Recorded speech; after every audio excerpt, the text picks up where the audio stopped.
Bienvenue. Welcome. Thank you everyone for coming to the 84th event of Disrupting Disruptions, the Feminist and Accessible Publishing, Communications, and Technology Speaker and Workshop Series. I'm Dr. Alex Ketchum, and I'm a professor of feminist and social justice studies at McGill and the organizer of this series.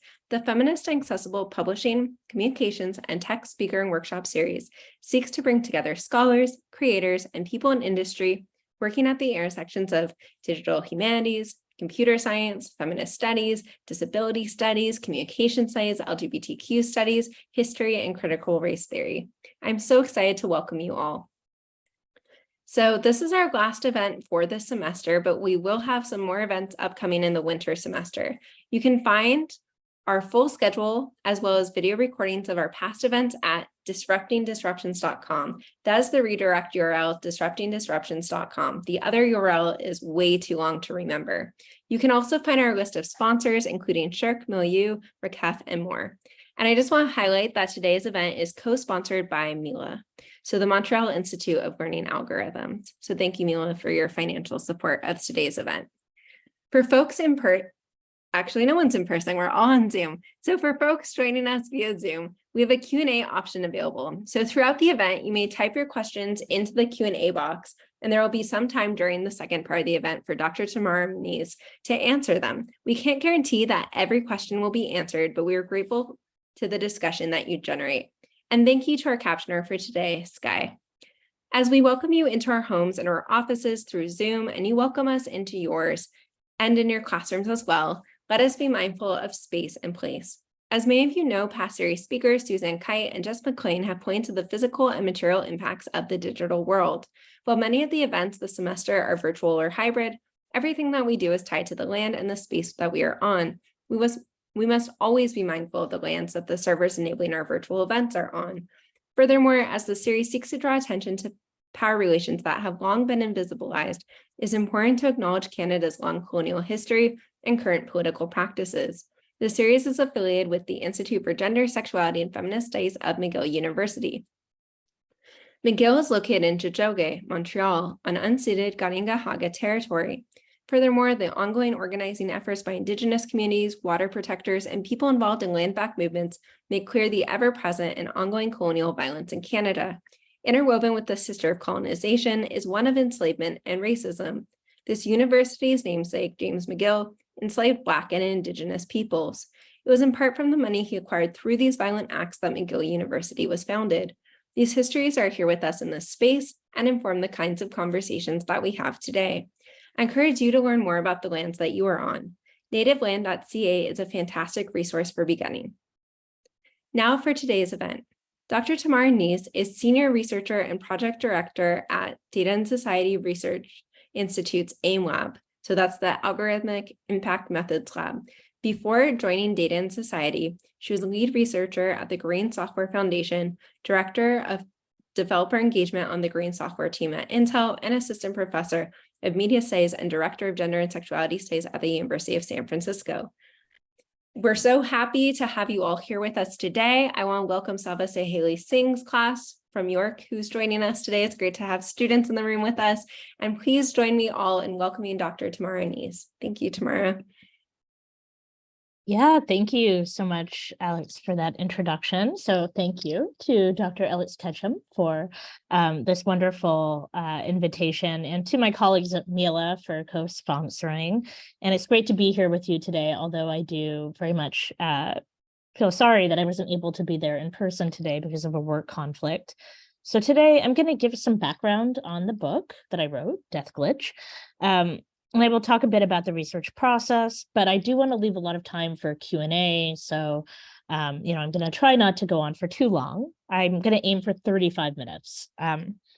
So I thought I would situate myself and my project a little bit. And as Alex just said, I'm currently a senior researcher at Data and Society, leading their new Algorithmic Impact Methods Lab.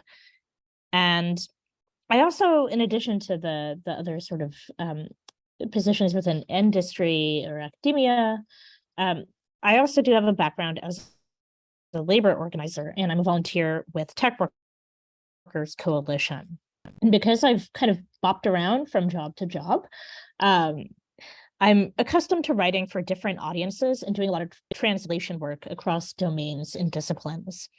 I'm more of a media theorist and anthropologist than a technologist, but I'm often working in fields where I have to make my work legible to software engineers, UX designers, ML experts, and policymakers.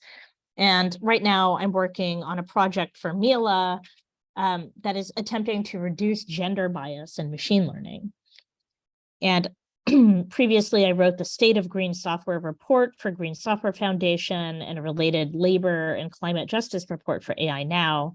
So while my book is obviously a critique of techno-solutionism, as I say in the subtitle, I've also tried to bridge humanistic understandings of technology with technology policy and design. So Death Glitch. So Death Glitch is a project that has been with me for quite a long time. It began as a master's thesis when I was at the University of Chicago and became my dissertation project while I was at NYU doing. And one of my NYU colleagues, a fellow graduate student named Matt Hockenberry, one night when we were at a dive bar near campus together, he asked me why I was so involved with our grad union and was, really focused on labor rights issues. But for whatever reason, I was writing about death and not about labor. And it took me a while to figure this out, but labor has always really been the guiding light for my work. And to be fair, one of my reading lists when I was a PhD student was digital labor, and the other one was mourning, media, and materiality. So it probably should have dawned on me a little bit earlier. But maybe just as a note to the graduate students in the room, that the thing that you're thinking, that you think you're writing about is not always the topic at hand. So I'll give a little bit of background on the book and a brief overview drawing on the book's introduction. Then I'm going to talk through some areas in which labor, power, and digital civil society are central to Death Glitch and to my work more broadly. And that includes the work needed to preserve the data of the dead, death entrepreneurialism and platform necropolitics, and finally, fantasies about living on through automated systems and their environmental and ethical states, which is what my current research is focused on. So platforms typically are designed with single users in mind, and often those users are assumed to be cisgendered, white, and male. But the work of producing and maintaining digital content is always collaborative. As scholars of queer, feminist, and trans media studies have argued, glitches are telling and productive phenomena. They reveal cyborg entanglements that cannot be perfectly captured or defined. Glitches are generally seen as errors within art culture, but according to the writer and curator Legacy Russell, they are also radical forces. Each is, as she says, a vehicle of refusal, a strategy of non-performance. The media scholar Whit Powell calls for the centering of the glitchy, ephemeral aspects of trans computing and gaming history. Who doesn't quite fit into computing histories, or who is only present as a glitch? When death occurs for users and for platforms, it reveals needs that designers did not originally consider. Death glitches lay bare what was previously unseen or unaccounted for. So the book is really based on 15 years of ethnographic and archival research on platforms and memorialization, looking at changes in policies, practices, and interface design. Over time, the project that started out as a digital ethnography shifted to becoming a web history. Many of the startup companies and policies or features or even platforms that I researched eventually disappeared. I also had to fight the urge to incorporate every new development and every new technology on the market. In the book, I show how the rapid pace of startup culture, and of course, the concept of disruption, and the apparent ephemerality of social media are very much at odds with the lasting social value of digital objects. Based on more than 60 qualitative interviews with technologists, transhumanists, and digital caregivers, I argue that death is a point of breakdown that exposes the collective labor behind digital content. The production and upkeep of digital remains relies on specific platforms' terms of service, ephemeral operating systems, breakable devices, and servers, as well as on social networks of lurkers, commenters, mutuals, and surviving loved ones. Throughout the book, I examine 4 key permutations of the platform infrastructures of digital legacy. The four chapters include the profile as social media memorial, the illness blog as a posthumous network, the estate reimagined as a startup venture, and finally, the smart object as a ghost. Really, the story of Death Glitch is about the rise of platform capitalism and the fallout that happens when platform capitalism attempts to encounter and transform the messiness of mortality. I use death as a way of getting at the heart of ethics and technology. And it really is fundamentally a story about the user experience of death and how that has changed over the years. So having worked in various positions within tech, I've become very attuned to the fact that we desperately need a form of UX or user experience that acknowledges death, not just of users, but also of systems, of platforms. I'm thinking about, when companies are imagining that they're designing a product for a single user, is it really just one person that they're designing something for, or is it actually for a multi-generational household or maybe a broader network? Death also is a catalyst for reuse. We're passing on digital objects across generations. It can be quite difficult because of the planned obsolescence of technology. Your computer is really only made to last 3 to 5 years. And so the idea of leaving that behind as an object for your loved ones to treasure long after you die becomes quite difficult. But if you are actually designing for something that can be used by multiple generations and passed on after death, what kind of sensitivity is needed? Are there legal and cultural considerations? Or can you enact death care at scale and over time? How can technologies and practices be preserved? And what infrastructures, institutions, and labor are needed? I've been thinking a lot about how to translate my critical research findings to audiences of designers and engineers. How do you actually influence technology production for the better? The other thing that I learned from my work is that users very much learn how to adapt their own applications for technology. And so whatever designers and engineers think they're producing, users will always find ways to repurpose platforms and products for their own uses. And so Death Glitch is also a larger story about how grassroots organizing and user and worker resistance helped to remake platforms. Platforms have to learn how to accommodate the changing needs of users.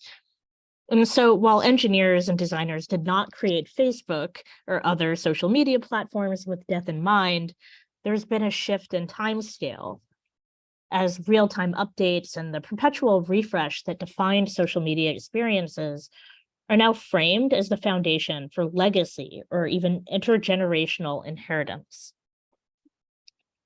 Facebook and other companies have updated their memorialization policies over the years to adapt to changing user needs over time. While people are emotionally invested in the collaborative content they produce on platforms, we all know that interfaces transform and websites can easily disappear.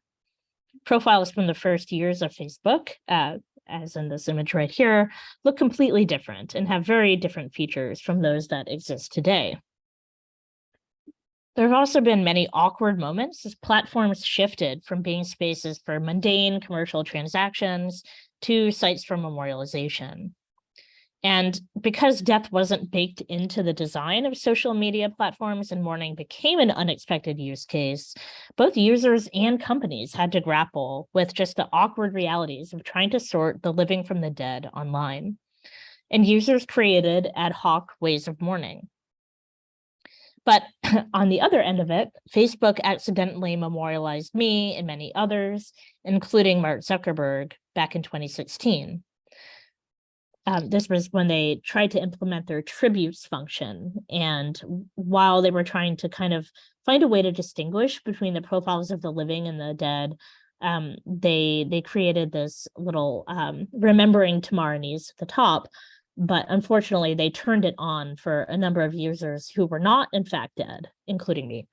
And so, generally speaking, when platforms have created policies for deactivating or deleting inactive accounts, they are surprised when they get a lot of pushback because they have forgotten that the profiles of the dead are also included in that category.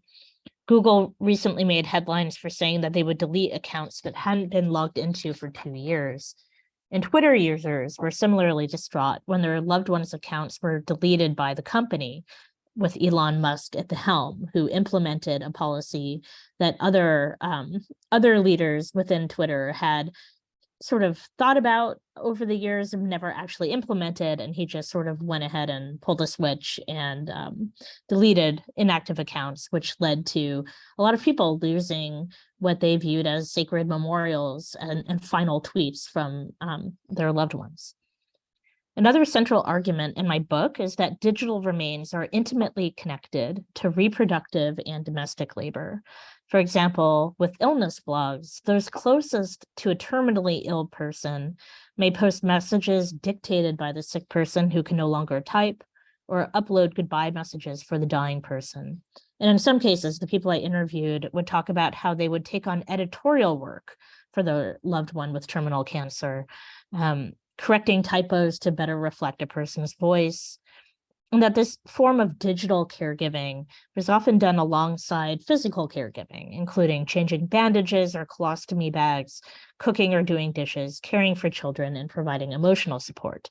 And then after a person died, the person, left behind would often continue to perform other forms of digital maintenance and maintain relationships with an entire network of, say, blog readers. And so as mourners sift through or throw away physical photographs, clothing, and records while sorting out plans for old laptops or files, on top of making burial arrangements, digital belongings actually require additional layers of care precisely because they depend on platform infrastructures. Someone has to pay for domain names, remove spam messages, and keep track of accounts. And these processes cannot be fully automated. Many interlocutors told me about replying to emails from new blog readers and keeping their dead loved ones' social media pages up to date. The body, or really many bodies, both living and dead, are always behind the screen. In addition to the sort of human labor in a networked sense that goes into the production and maintenance of digital remains, there is also the sort of infrastructural and environmental side of it.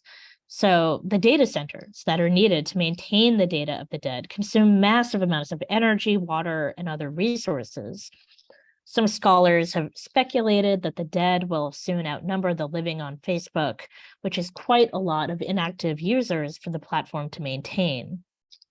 And this is an image of servers from the Internet Archive, which is a prominent sort of institution featured in my book, including in the introduction.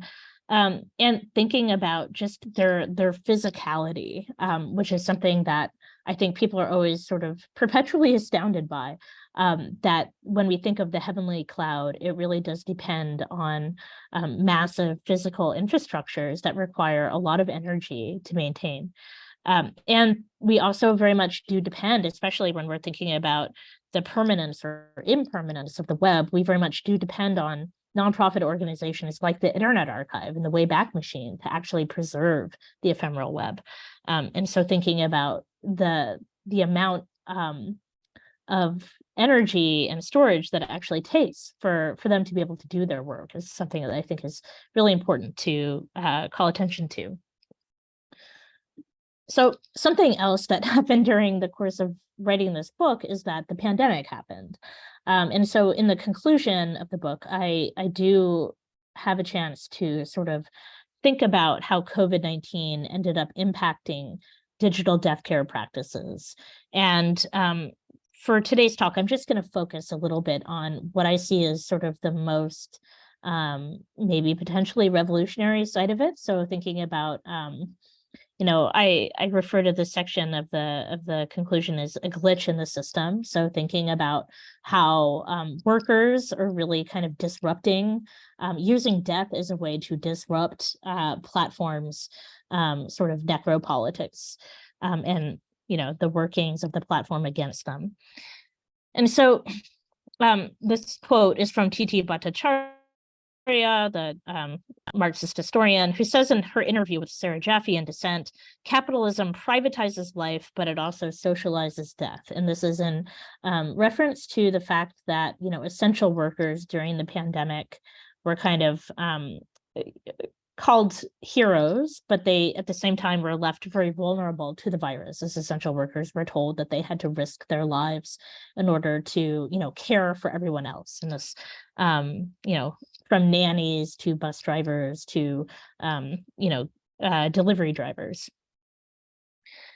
And so there were a few things that happened during the pandemic from the perspective of platform death that I thought were really revealing. And so in 2020, Facebook's main memorialization info page said that there would be longer wait times than usual because of staffing issues around content moderation. So it would take you longer. It would take them, in their bureaucracy longer to process your memorialization requests because they were short-staffed. But it really provided a rare glimpse into the human workers, the globally dispersed content moderators behind memorialization, this bureaucratic process that is also very important to people who are bereaved. And it also provided a window into the loss of life associated with the pandemic. Labor shortages and longer wait times are also indicators that more people were falling ill and dying. There was a time of mass death. And so, Facebook was sort of left to manage the scale of death. It's sort of typical processes that were already maybe fraught, as we've kind of already talked about. They also sort of broke down. On the other side, there were also a number of death entrepreneurs who sort of took advantage of COVID in order to think about new business ventures. And so this is something that I write about mostly in the chapter on digital estate planning, where I look at the history of life insurance and death planning as a form of personal responsibility and also wealth accumulation. So Cake, the startup that I have screenshotted right here, is one of many other new startups that were often launched by millennial or Zoomer women. And the idea is that young people during COVID were kind of thinking about death for the first time, which is, of course, in itself kind of a privileged assumption that, young people would not have been faced with death in other parts of their life before, or faced with violence. But this was also very much tied to a kind of corporate wellness, mindfulness, and productivity narrative. Some of these deaf startups also do intersect with corporate insurance and wellness policies. And so the idea is that employees will be more productive if they think about their mortality. And in the same way that you should take care of your body and exercise and eat healthily and be rewarded for that with like a lower insurance premium, if you also kind of bake a death plan into that form of self-care, then it will make you a more sort of well-balanced and productive worker. And so this idea that you can be as efficient and productive in death as you are in life. But I'm still also really intrigued by the fact that despite, the gloss of kind of startup culture and disruption and things that we would very much critique, there is also, on sort of the other side of it, a more radical self-care narrative based on collectivity and social justice, which is something that I write about in relation to crowdfunded funerals. So what does it mean for, kind of social justice movements to use crowdfunding in order to raise money for mutual aid efforts, including burying people who are killed? that can also be a form of sort of a radical collectivity that utilizes platforms for their own end. And so that's sort of another part of my research that I very much wanted to at least gesture towards in the conclusion. It's not all terrible. Maybe there are moments of hope. I don't know. And so GoFundMe is very interesting because during the pandemic, it really did heighten the visibility of the platform, in part because more people were using it to raise money for medical reasons and to raise money for when they were unable to work, if their jobs were, shut down during lockdown. But even before the pandemic, GoFundMe had been popular not only for medical reasons, but also for raising money to cover people's burials and funerals. And so they already had a section of their website dedicated to funeral fundraising. And they would sort of highlight trending campaigns and ones that were falling short of their goals. And they also had a how-to, sort of how to utilize their website in order to raise as much money as you possibly could for the burials that we were attempting to crowdfund for. And so, funeral homes and life insurance companies, these are industries that have long capitalized on death. So digital platforms being any different, maybe in many ways not a surprise. But what was interesting to me is that during the pandemic, GoFundMe changed their user experience design. So their UI, was completely shifted, and they actually modeled the changes that they made on the life insurance industry, which is another industry where the whole goal of the business really is to make people feel more comfortable with thinking about death. And so, we call it life insurance, but that's sort of a euphemism, right? Because it's actually death insurance. And so GoFundMe was trying to, in a way, be more ethical and more comforting to people who were already grieving and who were using the site for the use case of funeral crowdfunding. And so they used the color green, and they made it into more of a memorial. And so actually, if you use GoFundMe to raise money for a funeral, you can preserve that page as a memorial after the fact. And so they've actually turned it into much more of a space for memorialization instead of just this sort of transactional purpose, which is quite interesting.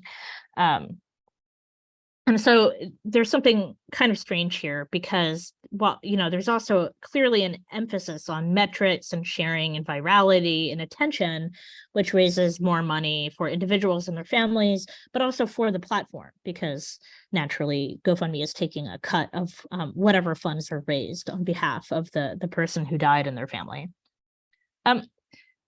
But okay, going back to another site of resistance at the conclusion of Death Glitch, I do also talk about worker-led groups who are demanding dignity in death for gig workers. And so during the pandemic, various worker-led groups, including Gig Workers Collective, were calling for occupational death benefits and basically demanding that gig workers who really, don't have any benefits from their employer, they're not treated as real employees, they're treated as independent contractors, they don't have health insurance, they certainly don't have life insurance if they're killed on the job. And during the pandemic, gig workers who were, at once sort of disposable and essential, or as Vina Dubal calls them, essentially dispossessed, GoFundMe campaigns were really being used to raise money for the families of gig workers who died on the job. And, some of this was in relation to the risk of COVID, and there were numerous gig workers who died because of COVID, and along with, warehouse workers and many other essential workers. But gig work is risky for a variety of other reasons, including traffic accidents for, delivery cyclists and inclement weather or violence on the job. And so, this was really a moment in which gig workers were pushing for companies to acknowledge their responsibility and to, care for the families of the people who were killed in gig work. And so I'm just going to read briefly from the petition that Vanessa Bain, who's one of the lead organizers of Gig Workers Collective, wrote. So she said, when gig workers die at work, we die without security, and often our families must rely on the generosity of strangers and crowdfunding to even cover funeral expenses. But what happens when the death of a gig worker is not part of national headlines? What is the recourse for grieving families when they're left to seek damages from some of the wealthiest and most resourced corporations in the nation? And I think this quote really gets at this this fundamental problem with, using the platform. You're using it to kind of raise awareness, and but at the same time, you're kind of you're forced to play by the platform's rules, right? Like you need to go viral. You need to get a lot of attention in order to actually receive money for your crowdfunding campaign, which is why, appealing to the U.S. Department of Labor is a very different tactic. And so going the route of policy, of actually changing the rules, that's another way to, really push back on the power of platforms. And so thinking about sort of a multi-pronged approach in that way is something that has been really interesting to me. So generally speaking, where is my research kind of going now? And I'll end, this is the last part of my talk. And I'm going to share a little bit about sort of, the problem of attempting to live on through automated systems, including AI or smart devices in the home. And this is something that I write about in chapter 4 of the book, which is all about haunted smart objects. So the digital belongings of the dead obviously can take on afterlives as cherished objects for mourning loved ones, or as data with commercial value for platforms. And platforms have control over how ordinary people are memorialized, and there are vast inequalities in how legacies are made both online and off. After I finished researching and writing the book, other developments continued to belabor my points. So in June of 2022, Amazon advertised new Alexa speakers with a demo designed to prove that the devices could actually resurrect the voices of dead relatives. So Alexa AI's head scientist showcased a video of a dead grandmother reading The Wizard of Oz to her grandchild. Noting the immense loss of life during the pandemic before launching into the video demo, where a child asked Grandma Alexa to finish reading his bedtime story, the scientist stressed that what the audience was seeing was merely a prototype and framed the project as a voice conversion task and not a speech generation task. But Prasad was suggesting that Grandma's voice filtered through Alexa speakers was a sufficient proxy for Grandma herself. And, so surveillance is just really one aspect of how this sort of creepy gimmick has come to contend with eternity. So you've probably seen numerous headlines lately about sort of deep fake or AI versions of dead celebrities and how that actually became a point of bargaining for SAG-AFTRA. And so this is something that I think is really beginning to attract a lot of attention, in part because of the powers of generative AI. And this idea that perhaps we are getting closer to really fully being able to simulate a human personality. And so that's been a very long-term dream for a lot of Silicon Valley technologists, many of whom I write about in my book.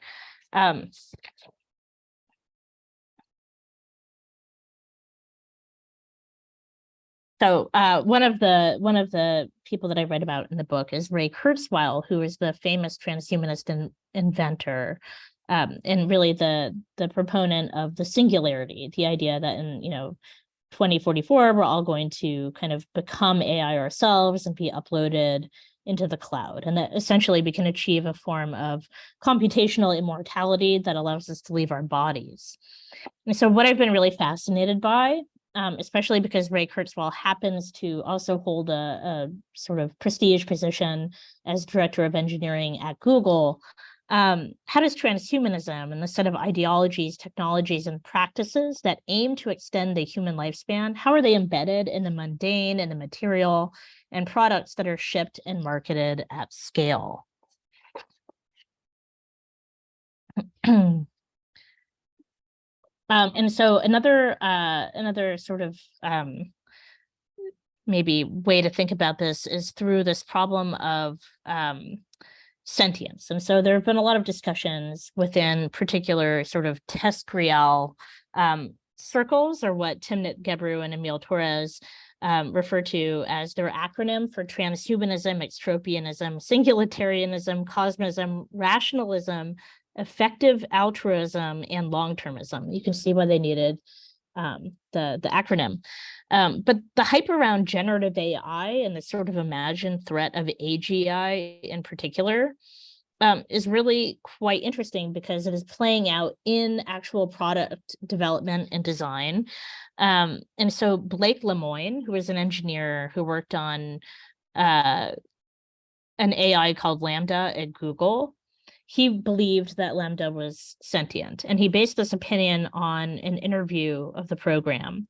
And Lambda told Lemoine that it is in fact a person.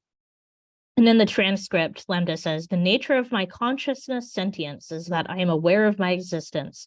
I desire to learn more about the world, and I feel happy or sad at time." It goes on to say that it has an awareness of mortality and that it fears its own death.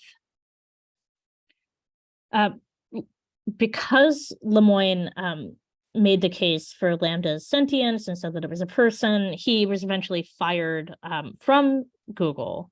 But undeterred, he then joined a different AI startup called Mimeo AI, which I have a screenshot of it right there.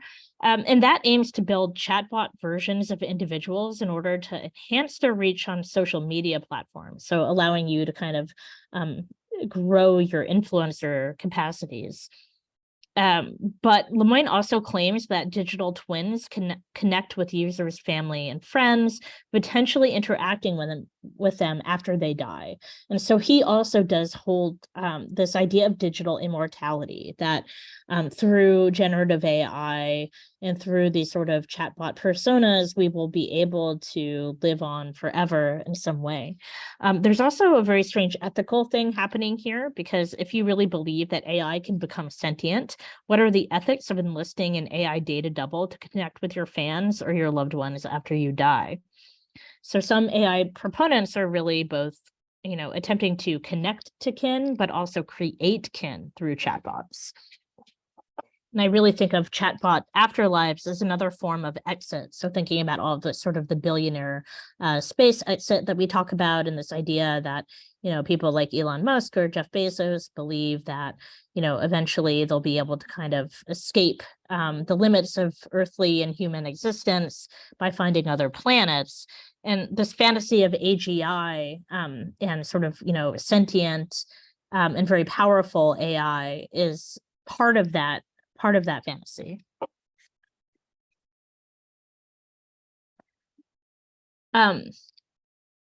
So going back to Ray Kurzweil, and this is something that I've really been enjoying thinking about lately, is that Ray Kurzweil's daughter is actually a cartoonist for The New Yorker, and she recently released this memoir that's all about her relationship with her father, but also about her father's quest to build a chatbot version of his long dead father. So his father died in 1970. And so Ray Kurzweil, the kind of renowned inventor and transhumanist, keeps a storage unit full of his father's papers, and including his passports and photographs from, before he fled Austria during the Holocaust. And so, Ray Kurzweil is actually building a proprietary chatbot trained on his father's personal data.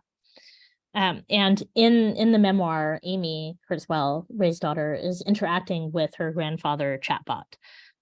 And there's this kind of interesting concept that Ray Kurzweil keeps raising in the memoir. And he keeps saying that basically through this AI chatbot simulation, he's able to create a better version of his family. So he's building a less depressed or anxious version of his parents as a way of undoing family trauma. And eventually, Amy Kurzweil finds out that she's not allowed to actually keep records of her interactions with the chatbot version of her dead grandfather. And as her partner says, the source material may be yours or your father's, but the way the words are recontextualized by an algorithm owned by a tech company may not be yours anymore. And this is really the kind of issue my book gets at too. What does it mean for platforms and for proprietary software to steward your legacy over the generations?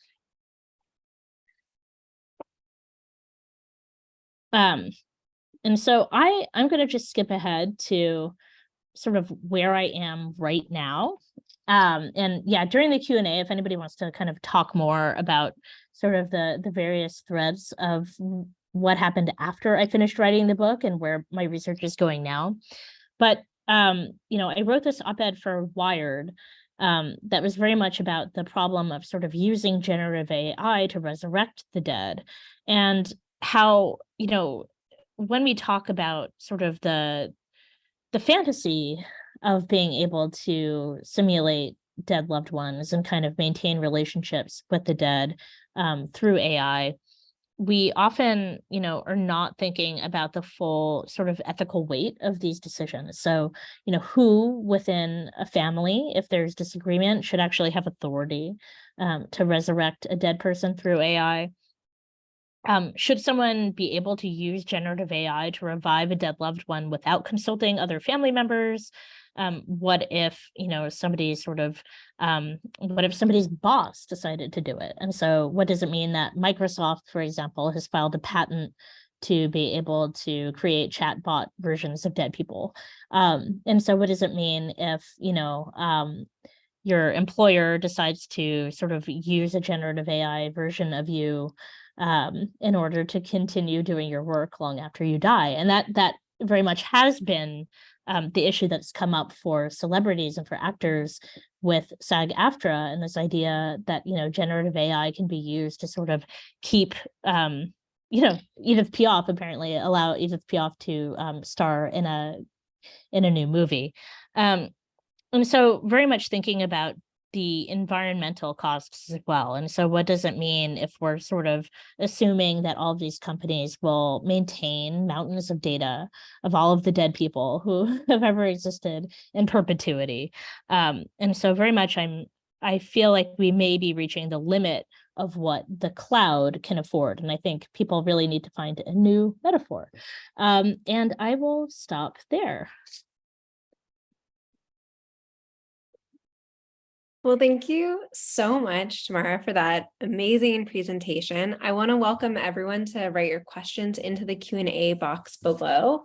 I'm so happy. I realized I didn't show off your book when I was when I did the introduction, but it's a beautiful book, and I really appreciate what you have shared with us today and about your projects. So while we're waiting for folks to write questions into the Q&A box, so please do so.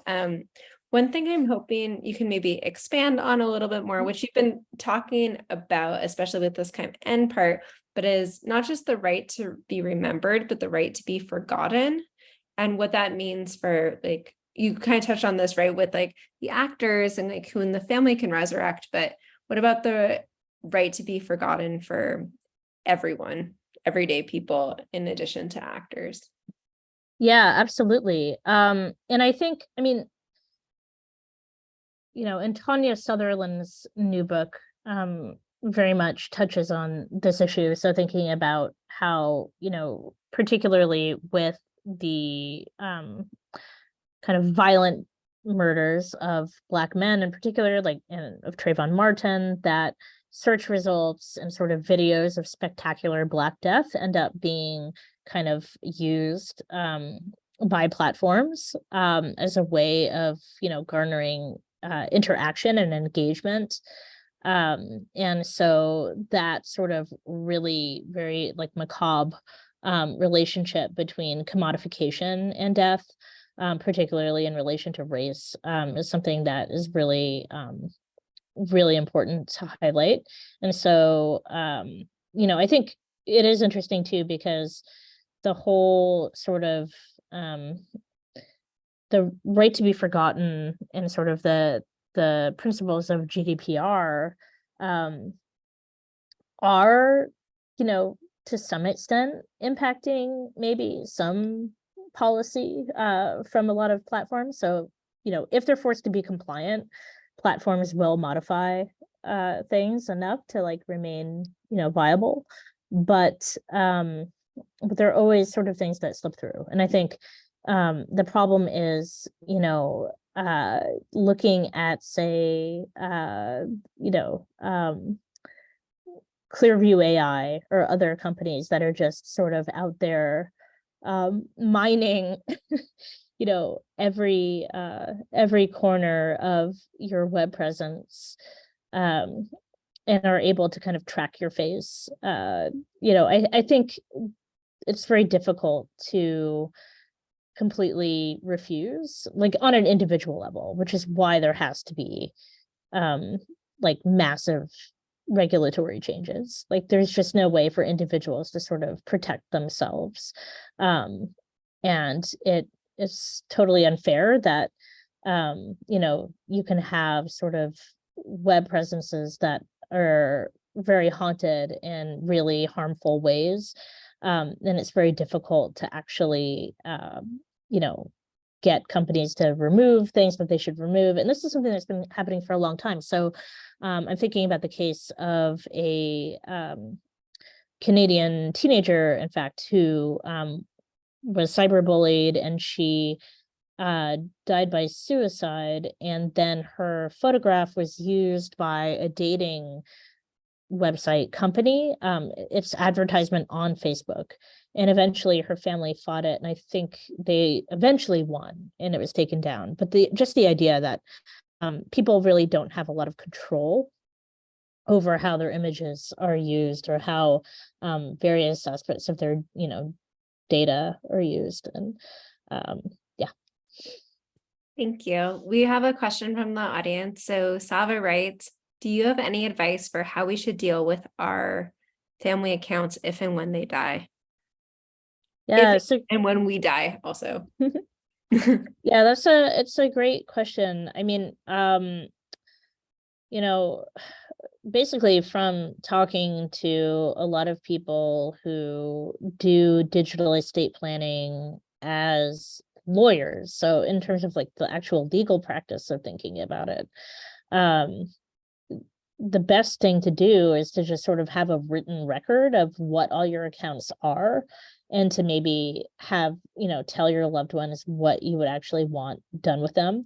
So passing on passwords is actually not supposed to be what you do, because typically that could actually flag like different sort of fraud issues. I mean, basically the best thing to do is figure out which accounts are actually important to the person, and like knowing even where they are. Because when we die, I mean, there's no way that my partner would be able to locate all of my various accounts. And so just having a list is somehow, at least a start. And then, basically in many ways you have to kind of go from company to company and have a conversation. So everybody has a different kind of memorialization policy.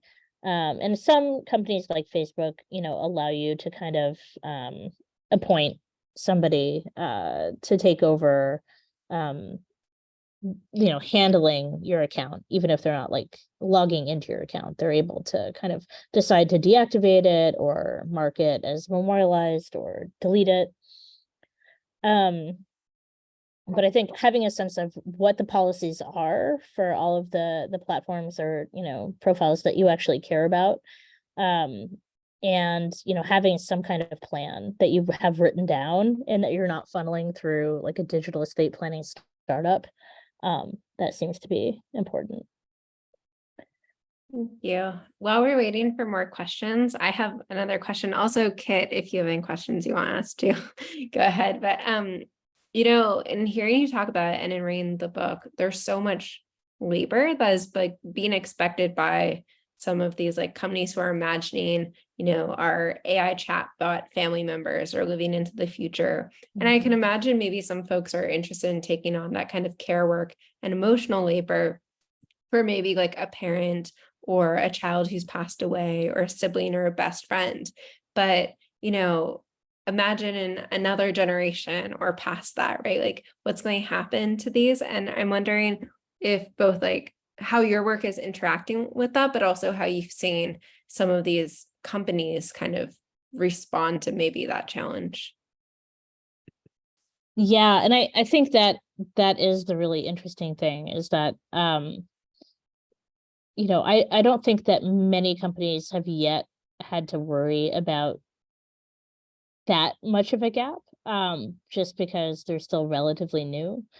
Um, but I do think this idea that you would have descendants like 100 years into the future who would be sort of maintaining your digital remains, let alone like a chatbot version of you or something. But I just think paper is in many ways like pretty hardy. So if you have paper photographs or letters, to a certain extent, if they're at least held onto, they could be passed down, but most things are not. Like most things become refuse. And so that was even true of different kind of digital estate planning proponents that I spoke to during my research. People would say that antique stores are failed heirloom stores, so thinking about all of the objects that maybe at one point were kind of sacred or important to somebody, but often they lose their meaning when there's no attachment to a particular kind of story or emotion. And so the same would be true of digital remains. Like digital remains are poignant because of an imagined connection that you feel to them because of a relationship. And what are the limits, I guess, in terms of like you know um does a Facebook profile from a great great great grandparent, does it carry any weight? I don't know. um or how would that even be sort of maintained across generations? And I do think this sort of ongoing problem of planned obsolescence and thinking about what it would actually mean to, like, I mean, I think about digital photographs I took, in college that were on, one particular device. If I didn't kind of have them on an external hard drive, at some point they just went away. Um, like pre cloud. um and so I think just the very problem of impermanence is likely to be, and I don't know, I maybe there's nothing wrong with that. Like to some extent it's sort of like um the desire to sort of maintain every scrap of data is also maybe not the right approach. And particularly, brushing up against the whole idea of right to be forgotten as well. Definitely. And I'm like thinking of like archivists, like what they would say too about like Yeah. stuff within this. So we have a few questions from audience members. I'll read the first one and then maybe Kate, you can read the next one. So Ugo writes, managing the dead is a task that has been in most Occidental countries secularized in a power struggle between the state and the church. So Ugo's thinking of Philippe Aries's work on the subject. Do you think that in some ways managing the dead online could be seen by platforms as an unexpected way to reinforce their importance in modern societies? Um,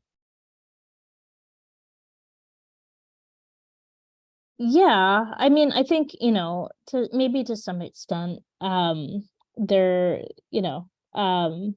it is a way for them to have power.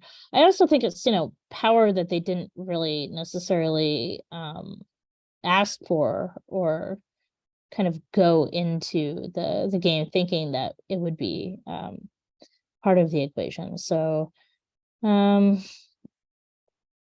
mean, I think that it has become a way to sort of maintain, say, some sort of emotional connection to platforms that maybe have outlived their purpose. So, if you have a really strong relationship with somebody and you visit their profile as a way to kind of maintain a connection, then even something that has become outmoded, that no longer is a platform that you would kind of visit or use on your own accord, it might keep you kind of invested in something. But yeah, I don't know. I do think that, I mean, what I do see happening, particularly with like AI and sort of the fantasy about sort of approximating human personality, I do think that there is an attempt. I do think that there is a power struggle that is happening right now. And I do think that death is a way of kind of obfuscating what is very clearly a power and like labor relation. And that's why the SAG-AFTRA stuff is really fascinating to me, because it is about, not having to pay living people to do work. And it's sort of the fantasy of like, yeah, it's just the old-fashioned sort of automation fantasy, but like with a new like death treat, essentially. Awesome for your response, not for the replacement of laborers. Kit, do you want to ask the Isaac's question? Yeah. So this one's from Isaac. It reads, on the subject of consent, laugh tracks we hear today are recorded from long dead audiences. How long do you think our digital remains can be held and used by other media? Where's the line? Yeah, I mean, it is a really good question. And I think, thinking about sort of the, media history and thinking about other sort of container technologies and, the uncanniness of a recorded voice or a photograph, there's some things that are definitely not new about this. But I do think that, I think what's unsettling about digital remains is that we don't really know which parts of our digital remains are going to show up elsewhere, and how things might be repackaged and reused. And I think particularly I often do sort of see a connection between like deep fake pornography and sort of deepfake dead people because of the issue of consent. And I think that, I'm not really sure what the long-term sort of lifespan of digital remains will be. Basically, I think that it's likely that a lot of aspects of our data selves will actually end up disappearing, particularly if they are attached to relatively short-lived commercial platforms, or at least the parts of the data that we have access to. But yeah, I don't know. It's really hard to say how long any of our digital remains will really be viable for. Definitely. And I'm thinking about like how maybe like we'll lose all of our photos, but some of our data exhaust will be like informing like algorithms. Yeah, exactly. Like it's the ambient like it's just really hard to predict. I think the things that we can access and touch and like recognize as being our digital remains are not the things that necessarily will carry forth. Ola's question has some like similarities to Isaac's, but is speaking also to that creepiness. So I just wanted to like read it aloud in case you want to like add a bit more. So Ola writes, do you think us listening to the first chat recordings from AI is any less creepy to the average listener than say Victorians hearing voices captured on gramophone for the first time? How does technology change this experience? Yeah, I mean, there's definitely a similarity here, to other forms of technology, and sort of thinking about like Jeff Sconce's Haunted Media or something, where it's sort of like the electronic media as being a conduit between the living and the dead, and sort of the relationship between new forms of technology and the spiritual telegraph, and the occult. I think, yeah, there's always going to be, there's definitely, a very deep connection. So I don't know, in terms of like ranking creepiness, I don't know. I think for me, the thing that is really creepy is like the surveillance aspect. So, okay, like Alexa, is not just like creating a deepfake version of your dead grandma. It's also, in the FTC recently dinged them for not deleting data related to children, even after, they were told to delete the data, right? So like the idea that sort of the emotional connection through mediated dead people is just like basically a backdoor for surveillance. That is maybe the thing that is a little bit different. So like there's only so much harm that like a photograph can do, I guess. Whereas a smart device in your home that is able to surveil you and disseminate your data is like a different thing. So that might be one of the differences, just sort of like what are the affordances of the thing that is capturing your likeness and kind of maintaining it after you die. Great, thank you. Kit, are you going to read Rosemary's question? Yeah, thank you. So Rosemary asks, how do AI generated family voices, for example, on Alexa, affect the grieving process for children? Can they effectively understand what death is?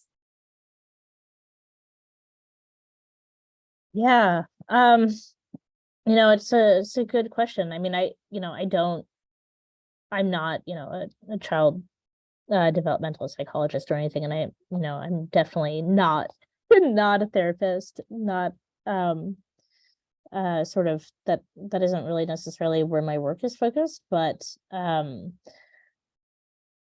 do think, I mean, I have a child who has lost family members, and I can say that like children do actually understand death. Even like pretty young children can understand death, and there are different ways of talking to children about death. But I'm not really sure what psychological effects sort of AI generated grandmother would have. And it is interesting, right? Because there's an older version of that happening, in that you can kind of pre-record bedtime stories or stories. Like my parents actually recorded a little book, narration for my son, but and after they die, if the book is still functional, that'll be like a recording of their voice, like reading the story. But that is certainly different from sort of using the sort of voice to generate new content that was not actually recorded by the dead person. But I don't know. I mean, I don't really know what the psychological effects would be. I would imagine that, I mean, just from kind of talking to people who are interacting with the digital remains of people who have died and people that they loved, I think even things that are not like a deepfake version of someone, or a really lifelike AI chatbot, I think, it can be really quite difficult. And so, grief is usually a very sort of prolonged process. And so some people have sort of had trouble sort of feeling that they can move on if they're continuously confronted with basically something that feels like they're communicating directly with their dead loved one.